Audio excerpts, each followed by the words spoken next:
dari ba'da isya sampai menjelang fajar. Perhatikan, saya buat bagan supaya kita paham betul ya. Gini, ini al-isya. Tolong yang tidak digunakan mic-nya dimatikan ya, supaya tidak ada dengung ya, atau dibalik arahnya. Ini isya, ini fajar. Kita kenal dengan subuh. Waktu membentang dari ba'da isya sampai menjelang fajar. Ini menjelang fajar itu nanti ada jeda waktu disebut dengan sahar namanya. Ya, saharun jamaknya disebut dengan ashar. Nah, ashar. Quran surah ke 51 Adz-Dzariyat ayat 18 ya. Paling kanan di pertengahan posisinya di mushaf, wabil ashari hum yastaghfirun. Dan di waktu-waktu sahar itu menjelang fajar, ada hamba-hamba Allah disebutkan calon penghuni taman surga yang punya kebiasaan istighfar di waktu-waktu sahar. Nah, sahar ini nama waktunya, waktu singkat menjelang fajar, kisaran 15 sampai 30 menit. Aktivitas yang dikerjakan di waktu sahar itu disebut dengan sahur namanya. Ya. Aktivitas yang dikerjakan di waktu sahar dinamakan sahur. Ini. Jadi asal kata sahur itu bukan makan. Ya, sahur, makan, bukan. Asalnya aktivitas yang berlangsung di waktu sahar. Kenapa makannya disebut makan sahur? Untuk memberi kesan kepada kita, kalau ingin dapat keberkahan makan sebelum kita puasa, maka lakukan di waktu sahar. Ya, sekalipun boleh kalau mau sebelumnya silahkan. Tapi kata Nabi, tasahharu fa inna fis sahuri barakah.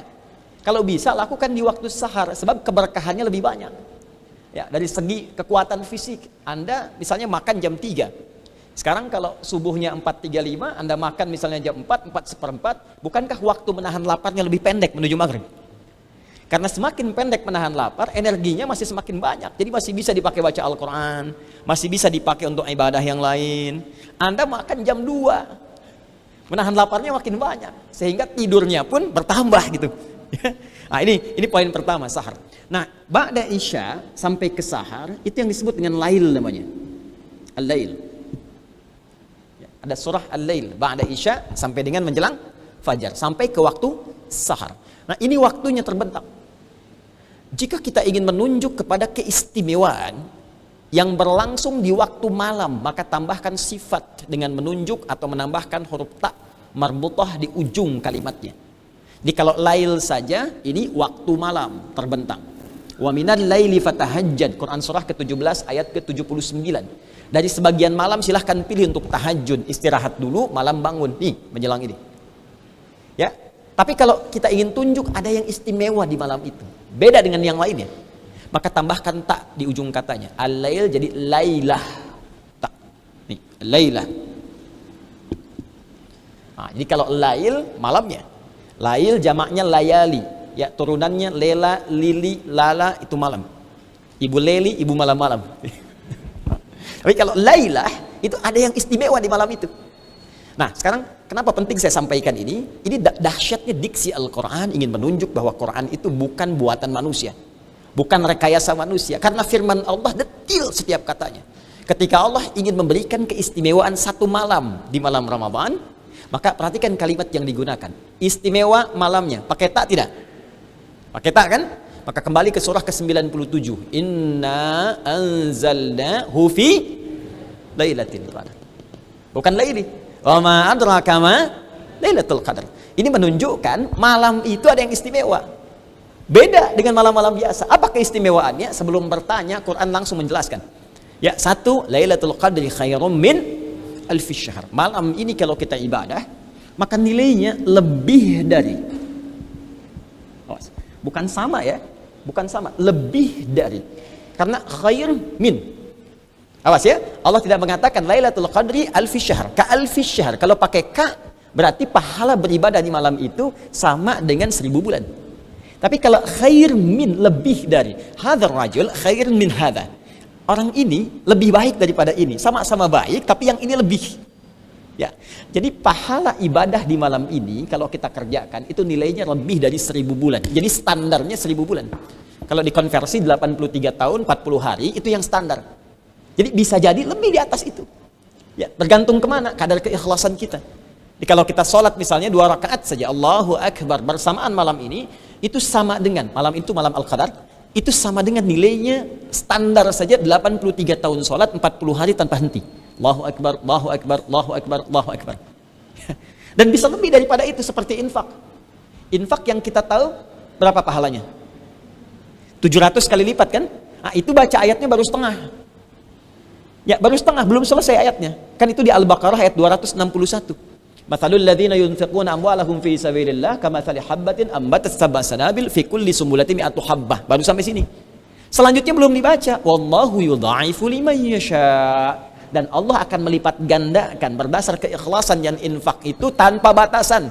Sepanjang dia berhitung diberikan sesuai hitungan, sepanjang tak berhitung diberikan tanpa hitungan. Jadi boleh jadi ada infak 1000 dan di sisi Allah 1 juta. Ada orang infak 1 juta cuma karena ngitung berdasar keikhlasan boleh jadi berkurang nilainya. Nah, jadi ini keutamaan yang pertama. Nanti saya akan masuk kepada jawaban Anda apa yang dirasakan dari sini. Kedua, tanazzalul malaikah.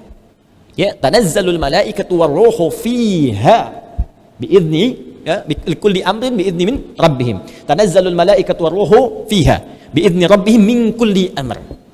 2, malaikat turun dengan cepat. Kemarin sudah kita bahas. Tanazzalu dengan tatanazzal. Ya, taknya hilang 1. Ini menunjukkan sesuatu yang cepat, menggambarkan malaikat cepat banyak turun di waktu itu saja. Dan malaikat Jibril itu ikut mimpin. Kan malaikat itu topoksinya jelas. Quran surah 66 ayat yang ke-6. La ya'sunallaha ma amarahum wa yaf'aluna ma yu'marun. Malaikat itu tupoksinya jelas, tidak akan bermaksiat kepada Allah, mengerjakan tugas sesuai dengan tupoksi. Ya, wa yaf'aluna ma yu'marun. Malaikat tasbih aja. Tahmid aja. Takdis enggak akan bertukar. Yang tasbih subhanallah sama yang tahmid alhamdulillah enggak akan ketukar. Capek aku, bosan subhanallah. Kamu aja tidak. Semua akan sama. Jibril, ya, malaikat maut, itu aja tugasnya. Malaikat maut cabut nyawa aja. Ya Jibril, saya bosan sama yang ini, kamu aja yang cabut. Tidak ya, itu tupoksinya begitu. Dan tidak bermaksiat. Makanya saya sering katakan, pernah dengar malaikat Jibril korupsi ayat? Tidak kan? Pas. Nah, Jibril tugas ya menurunkan wahyu, diperintah oleh Allah turunkan wahyu. Sedangkan nabinya kan sudah meninggal, ya kan? Berarti tidak ada wahyu turun lagi kan? Tapi khusus di malam Al-Qadar diperintahkan oleh Allah turun memimpin semua malaikat untuk datang ke bumi. Karena dan bentuknya jamak, saking cepatnya dan bentuknya jamak. Malaikah, ada malak, ada malaika, beda. Buka Quran surah ke-32 As-Sajdah ayat 11, paling kanan sebelah bawah di mushaf standar. Qul yatawaffakum malakul mautil ladzi wukkila bikum. Katakan Muhammad SAW akan diutus satu malaikat yang tugasnya mencabut nyawa saja. Malakul maut, malak membawa maut. Ya, maut itu dicabut nyawa kita kembali kepada Allah. Quran ayat ke-185. Kullu nafsin dha'iqatul maut. Yang bawa mautnya disebut malakul maut. Yang akan kena maut disebut mayit. Disebut mayit. Innaka mayyitun wa innahum mayyitun. Ya, Quran surah 39 ayat 30. Kamu itu akan meninggal, akan didatangkan oleh maut. 1. Tapi kalau disebutkan malaikat, itu semua banyak turun.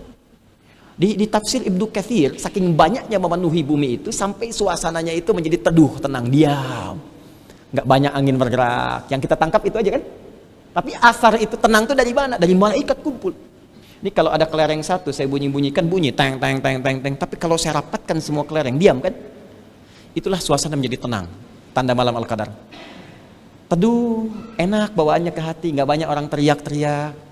Karena setiap sudut di muka bumi diisi malaikat yang gaib sifatnya, tak nampak dalam pandangan kita. Tenang. Terus perasaan kejiwanya beda, sentuhannya lain. Ya, teruskan dulu. Kemudian apa tugas mereka ketika turun? Mingkul di amr. Semua urusan hamba yang berzikir kepada Allah disertai malaikat. Jadi kalau ada orang berdoa, malaikat langsung mengatakan amin, amin, amin. Bukan 1, 2 malaikat. Banyak malaikat. Kalau ada yang istighfar, malaikat mengatakan Allahumma gfirlahu, ya Allah ampuni dia, ya Allah ampuni dia, ya Allah ampuni dia.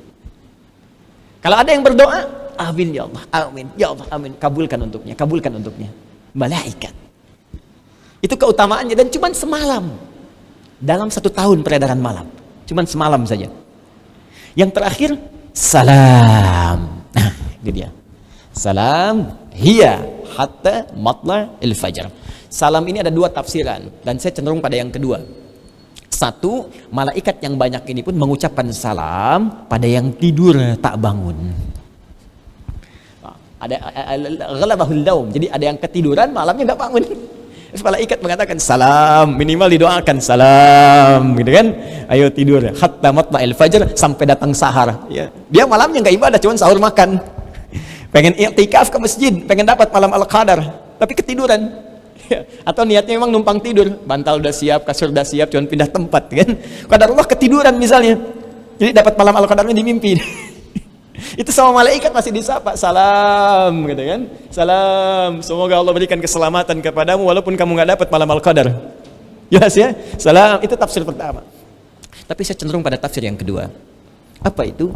Salam itu akar dari semua turunannya, dari turunan kata sin, lam, dan mim. Dia punya 3 akar yang diturunkan, nanti berkembang jadi 3 bagian. 1 as-silbi, 2 al-islam, 3 as-salam. Ini di Quran surah ke-2 ayat 208. Ini contoh di Quran surah ke-19 ayat ke-15. Ini di ini surah ketiga. Surah ketiga Ali Imran di ayat 19.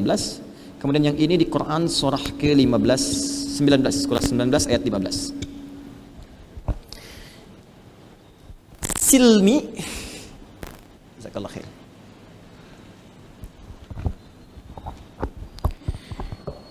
Sebentar. Mohon izin kendaraan B2015 KQT. Ya, B2015. Bukan Anda pemirsa ya di sini di Alisan B2015 KQT. Ya, expander cross. Ya, mohon izin bisa dikondisikan kendaraannya, mungkin menghalangi malaikat yang mau ke sini. Ada pesan. Baik, ini kondisikan ya. Kalau tidak ada yang bergerak berarti ini yang di luar ya. Baik. As-Silmi, Quran surah kedua di ayat 208, paling kiri di pertengahan mushaf standar. Ya ayyuhalladzina amanu dukhulu fis-silmi kafah. Baik. Quran surah ketiga ayat 19. Innad dina 'indallahil Islam. Baik. Kemudian Quran surah 19 ayat ke-15. Wassalamun alaihi yauma wulida wa yauma yamutu wa yauma yub'atsu hayya. Saya mulai dari tengah dulu, khairul umur awsatuha. Kalau disebutkan Islam, itu frame-nya, bingkainya, bingkai. Dalam keyakinan, ya, dalam kepercayaan, bingkai keyakinan kita itu disebut din namanya. Din. Ya, itu kata umumnya. Bingkai ya, tempatnya kama tadi nutudan, kalau masuk ke bingkai itu maka ada konsekuensi di dalamnya, diberi pahala atau melanggar dapat dosa. Nah, bingkai din ini di dalam keyakinan kita oleh Al-Quran disebut dengan Islam namanya. Makanya kata Islam dirangkai dengan kata din di Quran surah 3 ayat 19. Innad dina 'indallahil Islam. Sungguh bingkai keyakinan, kepercayaan yang benar di sisi Allah itu turunannya ini itu disebut bingkainya dengan nama apa? Islam. Makanya kalau kita masuk Islam, saya pemeluk Islam, itu masuk ke dalamnya, ke dalam bingkai ini, memeluk Islam. Agama kamu apa? Islam. Ajarannya, tuntunannya, itu semuanya disebut dengan silmi namanya. Jelas? Silmi. Kalau dia sudah masuk ke bingkai ini disebut beriman, masuk iman, masuk Islam. Saya masuk Islam maka disebut beriman, mengatakan asyhadu an la ilaha illallah wa asyhadu anna Muhammadan Rasulullah. Nah, panggilannya di Al-Quran kalau sudah beriman maka berubah dari ya ayyuhan nas, hei manusia umum, menjadi ya ayyuhalladzina amanu, hei yang sudah beriman. Iman itu yakin tanpa ragu. Saya yakin tanpa ragu dengan Islam, saya masuk Islam, masuklah ke bingkai ini.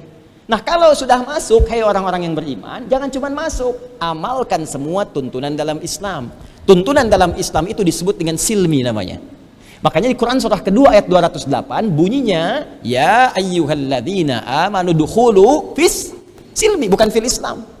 Ya. Kalau fil Islam sudah masuk karena sudah ada kata amanu, fis silmi. Kalau sudah beriman maka tunaikan seluruh ketentuan dalam Islam itu kafah secara menyeluruh sesuai kemampuan kita. Ya, sesuai kemampuan kita. Kalau kita bisa tunaikan ini, sholatnya benar, puasanya benar, baca Qur'annya benar, dan mengejar malam Al-Qadar juga benar meningkatkan ibadah, maka kita akan mendapatkan satu hadiah dari Allah, apa yang disebut dengan salam. Seperti Nabi Yahya pernah meningkatkan silminya kepada Allah, Nabi Isa juga demikian, maka dapat jaminan ini. Nabi Yahya dikisahkan dalam Al-Quran, dari ayat Quran surah 19. Kalau kita turunkan dari ayat 13 sampai 15, Allah mengatakan, Ya Yahya, khudhil kitaba biquwwah, wa atainahul hukma sabiyya, wa hanana min ladunna wa zakatan, wa kana taqiyya, wa barran biwalidayhi, wa lam yakun jabbaran asiyya, wa salamun alaihi yawma wulida, wa yawma yamutu, wa yawma yub'atsu hayya. Yahya itu nabi, rasul, masih diperintah oleh Allah meningkatkan takwa. Kata Allah, baca kitab dengan benar, dirikan sholat, tingkatkan takwa, jangan maksiat, bakti pada orang tua. Kalau kamu benar tunaikan ini semua dalam kerangka Islam yang benar, aku berikan salam. Salam itu keselamatan, ketentraman, kedamaian, kemuliaan dijamin di 3 alam. Dunia, alam kubur, akhirat. Nah, kalau kita turunkan di sini salam, kembali tadi. Selamat. 1, damai, tenang, khusyuk. Ini, karena ini dihasilkan dari ibadah, maka khusyuk memberikan kesan peningkatan ibadahnya. Orang yang telah mendapatkan malam Al-Qadar, Lailatul Qadri khairum min alfi syahr, tanazzalul malaikatu waruh fiha, ya, min kulli amrin, semuanya biizni rabbihim min kulli amrin. Dia dapat doa dari malaikat, ya Allah kabulkan, ya Allah kabulkan, ya Allah ampuni. Kemudian dia tingkatkan ibadah, semua dia lakukan di malam itu. Maka apa yang didapatkan olehnya sebagai tanda keberhasilan yang mendapatkan malam Al-Qadar? Salam. Ciri pertama, ada kedamaian dalam jiwanya, berasa lebih tenang. Minimal di malam itu sampai datangnya fajar, tenang gitu. Ada ketentraman, ada suasana beda. Makanya orang-orang yang mendapatkan malam Al-Qadar, ya, jangankan keesokan harinya, menjelang subuh aja udah kelihatan di wajahnya. Ada suasana beda gitu rasanya. Ada kedamaian yang lebih dirasakan dibanding sebelumnya. Ada ketenangan, ada getaran dalam jiwa, iksyarat juluduh. Ya, kulitnya bahkan sampai ke jiwanya punya getaran, ada ketersambungan. Dan dahsyatnya sejak peristiwa itu meningkat kekhusyuan ibadahnya kepada Allah Subhanahu wa taala. Nah, jadi kalau Anda ingin tanyakan bagaimana cara saya mendapatkan malam Al-Qadar, maka tingkatkan ibadah, dan di sela-sela itu rasakan satu malam saat kita memiliki getaran yang kuat kepada Allah untuk beribadah yang melahirkan ketenangan kepada jiwa. Kalau itu Anda dapatkan setelah malam itu, tiba-tiba berubah jadi tenang, jadi damai, jadi baik, dan esoknya gemar meningkatkan ibadah. Nambah, terus berubah lebih baik. Itu tanda yang paling utama Anda mendapatkan malam Al-Qadar dibandingkan dengan tanda-tanda semesta yang mungkin banyak tafsiran di masyarakat. Jelas? Maaf kalau jawabannya panjang ya, saya uraikan dulu. Silakan.